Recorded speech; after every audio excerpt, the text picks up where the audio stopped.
കണ്ണൂർ വളപട്ടണത്തെ വ്യാപാരിയുടെ വീട്ടിൽ നിന്നും 300 പവൻ സ്വർണവും 1 കോടിയിലേറെ രൂപയും മോഷണം പോയതിൽ അന്വേഷണം ഊർജിതമാക്കി പോലീസ്.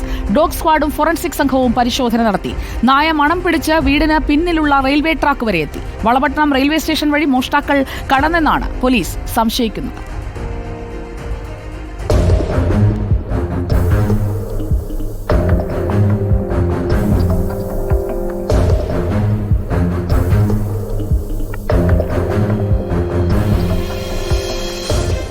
പവൻ സ്വർണവും 1 കോടിയോളം രൂപയുമാണ് കണ്ണൂർ വളപട്ടണത്തെ അരി വ്യാപാരിയുടെ വീട്ടിൽ നിന്നും മോഷണം പോയത്. കഴിഞ്ഞ 19-ാം തീയതി ഒരു ബന്ധുവിൻ്റെ കല്യാണത്തിന് പങ്കെടുക്കുന്നതിന് വേണ്ടി തമിഴ്നാട് മധുരയിലേക്ക് പോയതായിരുന്നു വീട്ടുടമസ്ഥരും കുടുംബവും. അതിനുശേഷം തിരിച്ചെത്തിയപ്പോഴാണ് ഈ വീട് പരിശോധിക്കുന്നത്.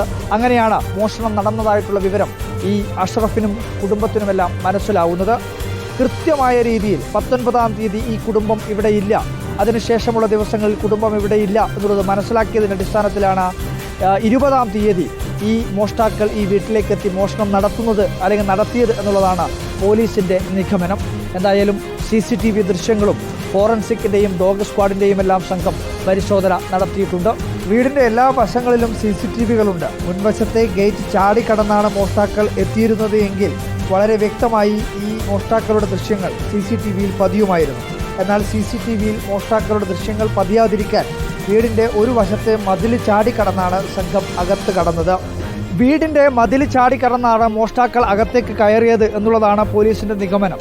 CCTV ദൃശ്യങ്ങളിൽ പെടാതെ ഏത് ഭാഗത്തൂടെ കയറണമെന്ന് മോഷ്ടാക്കൾക്ക് നല്ല ധാരണയുണ്ടായി എന്നുള്ളതാണ് മനസ്സിലാക്കുന്നത്.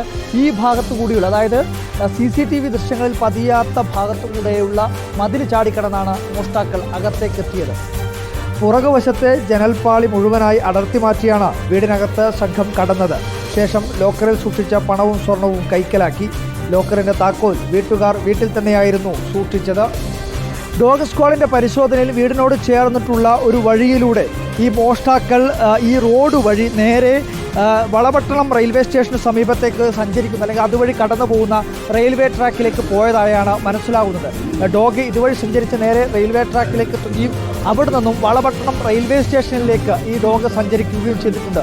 ഒരു പക്ഷേ ഈ മോഷ്ടാക്കൾ മോഷണത്തിന് ശേഷം ഇതുവഴി വളപട്ടണം റെയിൽവേ സ്റ്റേഷനിലേക്ക് കടന്നതാവാം, അല്ലെങ്കിൽ വളപട്ടണം റെയിൽവേ സ്റ്റേഷനിൽ നിന്നും മോഷ്ടാക്കൾ ഇതുവഴി മോഷണത്തിനായി വീട്ടിലേക്ക് എത്തിയതുമാവാം എന്നുള്ളതാണ് പോലീസിൻ്റെ നിഗമനം. വളപട്ടണം റെയിൽവേ സ്റ്റേഷൻ കേന്ദ്രീകരിച്ച് അന്വേഷണ സംഘം പരിശോധന നടത്തുകയാണ്. പ്രദേശത്തെ CCTV ദൃശ്യങ്ങളും പോലീസ് ശേഖരിക്കുന്നുണ്ട്. വീടിൻ്റെ ലോക്കറിൽ സൂക്ഷിച്ചിരുന്ന സ്വർണവും പണവുമാണ് മോഷ്ടാക്കൾ കവർന്നത് എന്നുള്ളതാണ് പോലീസ് നൽകുന്ന സൂചന. എന്തായാലും ഇത്രയും വലിയ അളവിൽ 300 പവനും 1 കോടിയോളം രൂപയും ഒരു സുരക്ഷിതത്വവുമില്ലാതെ സൂക്ഷിച്ചിരുന്നതിലും ഒരു ദുരൂഹതയുണ്ട്. എന്തായാലും പോലീസിൻ്റെ അന്വേഷണം നടക്കുകയാണ്. റെയിൽവേ സ്റ്റേഷനിലേക്ക് ഉൾപ്പെടെ ഡോഗ് സ്ക്വാഡ് എത്തിയതിൻ്റെ അടിസ്ഥാനത്തിൽ അന്യസംസ്ഥാനങ്ങളിലേക്ക് മോഷ്ടാക്കൾ കടക്കാനുള്ള സാധ്യതയുമുണ്ട് എന്നുള്ളതാണ് പോലീസ് നൽകുന്ന സൂചന. വീഡിയോ ജേർണലിസ്റ്റ് ലിമേഷ് ചെറുകോഷിക്കൊപ്പം reporter Arjun Kalyad, in reporter, Kannur.